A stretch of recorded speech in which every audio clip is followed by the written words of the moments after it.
Kementerian Dalam Negeri sedang menyiasat sebuah video memaparkan jalur gemilang tidak lengkap pada sebuah ekspo bayi di ibu negara baru-baru ini. Memetik laporan FMT, Menteri Dalam Negeri Saifuddin Nasution Ismail berkata, aspek siasatan akan dilaksanakan sama seperti isu penyiaran ilustrasi jalur gemilang tidak lengkap pada muka depan sebuah akhbar.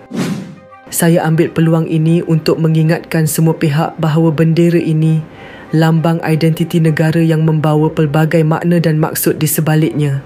Jadi sebarang bentuk kelalaian, kecuaian, kealpaan yang boleh mengundang rasa resah dalam kalangan masyarakat sebaik-baiknya dielakkan, katanya selepas perhimpunan bulanan KDN di sini. Sebelum ini, masyarakat mengkritik jalur gemilang yang tidak mempunyai simbol bulan sabit dipaparkan di belakang pentas gerai sebuah syarikat makanan bayi dari Singapura pada pameran jualan produk bayi di pusat pameran Mid Valley Kuala Lumpur baru-baru ini. Saifuddin Nasution ketika mengulas siasatan terhadap Hsinchu Daily berkata, siasatan terhadap akhbar itu akan dilaksanakan dengan penuh tanggungjawab dan kebijaksanaan berdasarkan undang-undang. Respons kita terima semalam dan kami akan teliti dulu dan kemudian mengambil tindakan ke atas akhbar itu.